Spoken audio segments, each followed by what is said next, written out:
Alors, tout d'abord, je voudrais vous remercier de m'avoir associé à cette table ronde. Je voudrais dire l'honneur que c'est pour moi de participer à cet événement consacré à Madeleine Reberiou.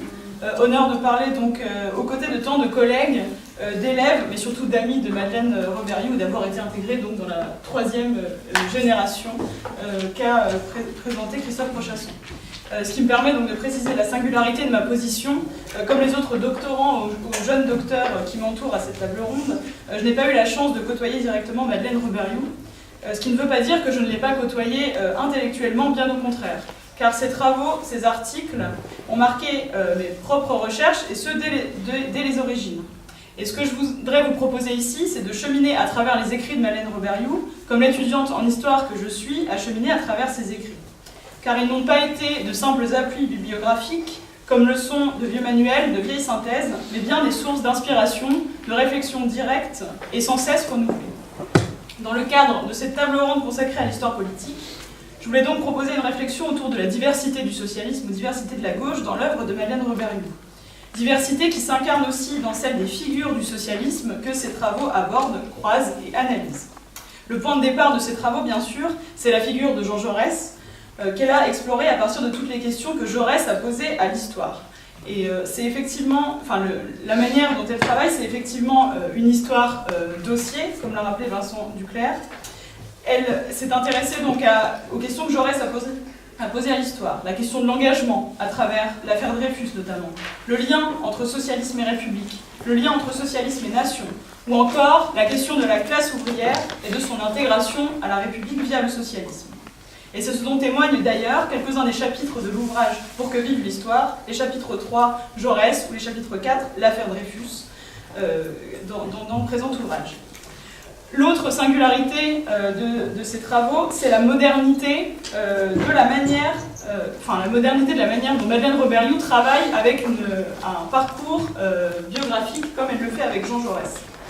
On le sait, Madeleine Reberiou n'a jamais écrit de biographie de Jean Jaurès, et ce, à une époque où la biographie n'avait pas le vent en poupe à l'université. Cela dit, ce n'est pas pour cette raison qu'elle n'a pas écrit cette biographie, sans doute, car elle n'était pas du genre, j'imagine, à se plier à une mode universitaire. Mais j'insisterai donc sur la modernité de cette démarche, avec cette idée justement d'une histoire dossier. C'est une histoire donc, une manière de poser les bonnes questions à un parcours biographique, et on pourrait même employer l'expression qu'utilise Jacques Le Goff dans son célèbre Saint-Louis, c'est une histoire problème. Les historiens, à l'instar de Jean-Jacques Becker dans les hommages à Madeleine Reberiou après 2005, ont rappelé à quel point la figure de Jaurès reliait l'engagement politique de Madeleine Reberiou et son travail intellectuel universitaire. Il disait, je le cite, que Jaurès était exactement ce qu'il lui fallait. Il était un symbole du mouvement ouvrier sans que les circonstances lui aient permis d'être communiste et sans qu'il n'ait jamais été un fanatique du marxisme. On le sait, cet engagement est primordial dans la manière dont elle travaille avec la figure de Jean Jaurès, mais c'est aussi bien sûr un engagement, une manière de travailler précise. Car les historiens, Marion Fontaine, Gilles Cornard et Vincent Duclerc rappellent dans leur introduction qu'elle a largement contribué à historiciser Jaurès, c'est-à-dire le replacer dans le mouvement ouvrier et social, dans le mouvement intellectuel, politique de son temps. Et c'est ce point de départ qui mêle engagement dans le socialisme et extrême rigueur scientifique que constitue le continent Jaurès qu'elle tenait à explorer. Et c'est l'autre point de mon propos, car la diversité naît de cette volonté d'historiciser et donc de restituer les tendances, les rapports de force, les courants et au fond donc la grande complexité qui forme la richesse du socialisme du temps de Jaurès. Car l'exploration du continent Jaurès ouvre la voie, et l'ouvre très large, à l'exploration de ce qu'est le socialisme avant 1914. Complexité et diversité qui, bien sûr, continuent à le marquer par la suite. Car qu'est-ce que c'est le socialisme avant 1914 ? C'est une nébuleuse, des réseaux, bref, une galaxie diverse dans laquelle les travaux de Madeleine Reberiou ne négligent aucun courant. Pour s'en convaincre, les quelques écrits rassemblés ici permettent de le saisir, dans le chapitre 1er, fort justement intitulé « Socialisme » au pluriel.